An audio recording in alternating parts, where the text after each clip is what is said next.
সারা বাংলাদেশ থেকে লক্ষ লক্ষ মানুষ, শ্রমজীবী মানুষ, পেশাদার এবং সর্বস্তরের মানুষ অংশগ্রহণ করে মিলন মেলায়। বাংলাদেশের যত রাজনৈতিক দল আছে সবচাইতে দলের এবং সবচাইতে জনবহুল জনসভা হবে। এখন সবচেয়ে আশ্চর্যের বিষয় হচ্ছে অন্যান্য দলের মধ্যে অর্থ দিয়ে, পয়সা দিয়ে, শ্রম দিয়ে আনতে হয়।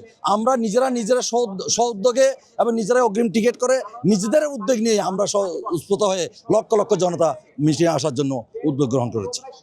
আমার সম্ভব ধারণা 25 থেকে 30 লক্ষর অধিক মানুষ এই সংগ্রাম হবে। জামাত ইসলামের পক্ষ থেকে বিশাল বহর একটা ট্রেন দেওয়া হয়েছে এবং ইতিমধ্যে গতকাল থেকে বাস এবং ট্রেনে আসা করছে। কালকে রাত্রে 3টা যে ট্রেন এসেছে, 3টে পরিপূর্ণ মানুষ। এবার আমরা প্রত্যেকে যার কর্মী থেকে এবং নিজ নিজ পকেট থেকে এবং যার যার সামর্থ্য আছে, যার যত ইচ্ছা সে নিজে কাউকে কিছু হেল্প করতেছে। যেমন আমাদের মধ্যে একজন অ্যাক্টিভ কর্মী আসতে চাচ্ছে কিন্তু সে আর্থিক জন্য পারছে না, আমি তাকে হেল্প করতেছি। আমার বন্ধু আরেকজনকে হেল্প করতেছে। এইভাবে আমরা গাড়ি পরিপূর্ণ করে ব্যবস্থা করতেছি। শুধু তাই নয়, একটা গাড়িতে আমরা কজন আসতেছি এবং তাদের খাবার দাবার নাস্তা সেগুলো আমরা ব্যবস্থা করতেছি। আজকে দেখা যাচ্ছে যে মাঠ কানায় কানায় পরিপূর্ণ হয়েছে। আমি সাতক্ষীরা জেলার কালীগঞ্জ থানা থেকে আসছি।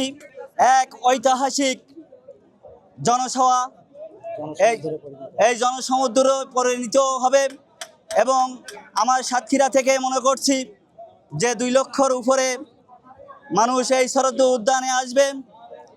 আমি দেশ ও দেশের বাইরে সকল ভাইদেরকে আহ্বান করছি আগামী দিনের বাংলাদেশ জামাত ইসলামের জন্য দোয়া করার জন্য।